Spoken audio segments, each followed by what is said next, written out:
পুনর্গঠিত যে ট্রাইব্যুনাল, সেই ট্রাইব্যুনালে আজকে প্রথম জুলাই আগস্টে সংগঠিত মানবতা বিরোধী অপরাধের একটি মামলার আনুষ্ঠানিক বিচার প্রক্রিয়া শুরু হলো। আমরা সেই মামলায় ফর্মাল চার্জ অর্থাৎ আন্তর্জাতিক পরিমণ্ডলে যেটাকে ইন্ডাইটমেন্ট বলা হয় সেটা আমরা দাখিল করেছি। সেই দাখিল করার মাধ্যমে আদালত সেই ইন্ডাইটমেন্ট বা ফর্মাল চার্জের ভিত্তিতে আসামিদের বিরুদ্ধে অভিযোগ বিচারের জন্য আমলে গ্রহণ করেছেন।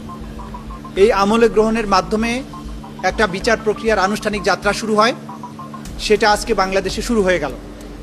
পরবর্তী প্রক্রিয়ার মাধ্যমে সামনে আর যে স্টেপসগুলো আছে সেগুলোর মাধ্যমে বিচারের পরবর্তী কার্যক্রম শুরু হবে বলে আশা করছি। এই পর্যায়ে পর্যন্ত আসার জন্য আমাদের এই ট্রাইব্যুনালের তদন্ত সংস্থা, ট্রাইব্যুনালের প্রসিকিউশন টিমের বিভিন্ন সদস্যবৃন্দ সবাই অক্লান্ত পরিশ্রম করেছেন। আমি চিফ প্রসিকিউটর হিসেবে আমার টিমের প্রতি এবং তদন্ত সংস্থা সকলের প্রতি আমি ধন্যবাদ জানাচ্ছি তাদের এই পরিশ্রম এবং তাদের এই ত্যাগের জন্য।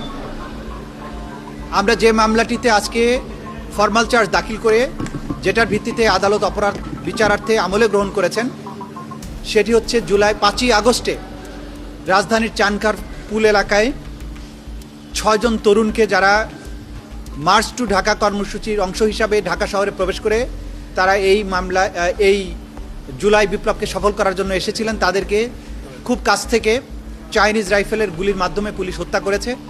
আজকে যাদের বিরুদ্ধে বিচারের আনুষ্ঠানিক যাত্রা শুরু হয়েছে তারা হচ্ছেন ঢাকা মহানগরীর ডিএমপির যে সাবেক পুলিশ কমিশনার হাবিবুর রহমান সহ পুলিশের বিভিন্ন পর্যায়ের কর্মকর্তা 8 জনের বিরুদ্ধে বিচার প্রক্রিয়া শুরু হয়েছে। যারা সরাসরি চাইনিজ রাইফেল ব্যবহার করে মানুষকে হত্যা করেছে, ভিডিও ফুটেজে যাদেরকে আইডেন্টিফাই করা গেছে তাদেরকে আমরা বিচারের জন্য সোপর্দ করেছি। পাশাপাশি তাদের যারা সুপিরিয়র কমান্ডার ছিল অর্থাৎ ঢাকা মহানগরীর পুলিশ কমিশনার হাবিবুর রহমান, সুদীপ কুমার এবং ইমরুল, এই সমস্ত যারা সরাসরি নির্দেশ দিয়ে মানুষকে হত্যা করেছিলেন, যারা উপস্থিত থেকে নির্দেশনা দিয়েছেন, যারা পাশে থেকে ফ্যাসিলিটেট করেছেন, এই সমস্ত লোকদেরকে আমরা বিচারের জন্য আজকে সোপর্দ করেছি।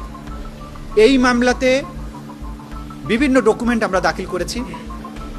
শেখ হাসিনার পক্ষ থেকে যে নির্দেশনা দেওয়া হয়েছিল লিথাল ওয়েপন ব্যবহারের, সেই ভয়েস শেখ হাসিনা বিভিন্ন ব্যক্তির সাথে কনভারসেশনের মাধ্যমে যে শক্তি প্রয়োগ, লিথাল ওয়েপন ব্যবহার করে বিক্ষোভকারীদেরকে হত্যা করার যে নির্দেশ দিয়েছিলেন সেগুলো আমরা এখানে দাখিল করেছি। কিন্তু তাকে এই মামলাতে সরাসরি আসামি করা হয়নি, কারণ তার বিরুদ্ধে সেপারেটভাবে চার্জশিট দাখিল হয়েছে এবং সেখানে তার বিরুদ্ধে আলাদাভাবেই আনুষ্ঠানিক অভিযোগ অর্থাৎ ফর্মাল চার্জ দাখিল করা হবে। এটা ছিল আজকের প্রসিডিংস।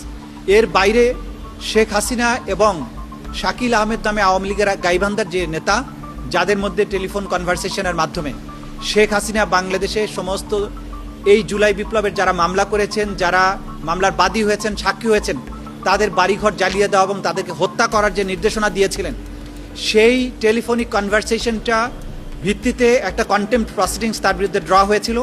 আজকে সেই কন্টেম্পট প্রসিডিংসেরও ফার্দার শুনানি ছিল। সেটা শুনানি অন্তে আগামী 3রা জুন এটার পরবর্তী আদেশের জন্য ধার্য করা হয়েছে। যে কন্টেম্পট প্রসিডিংসে সাধারণত নোটিশ জারি হওয়ার পরে পত্রিকাতে বিজ্ঞপ্তি দেওয়ার প্রয়োজন হয় না, কিন্তু স্বচ্ছতার স্বার্থে, আন্তর্জাতিক মানদণ্ড রক্ষা করার স্বার্থে কেউ যাতে প্রশ্ন তুলতে না পারেন, সে কারণেই এই আসামিদেরকে কন্টেম্পট প্রসিডিংসে হাজির হওয়ার ব্যাপারে পত্রপত্রিকায়, দুটো বহুল প্রচালিত পত্রিকায় বিজ্ঞপ্তি দিয়ে তাদেরকে আদালতে হাজির হওয়ার জন্য নির্দেশ যেটা দিয়েছেন সেটা নোটিফিকেশন আকারে পত্রিকা ছাপার নির্দেশ দিয়েছেন। সেটাও আগামী 3 তারিখে ফার্দার আদেশের জন্য আসবে এবং সেদিন যদি তারা হাজির না হন, তাদের আইনজীবীর মাধ্যমেও যদি জবাব না দেন, তাহলে আদালত এই ব্যাপারে পরবর্তী আদেশ প্রদান করবে।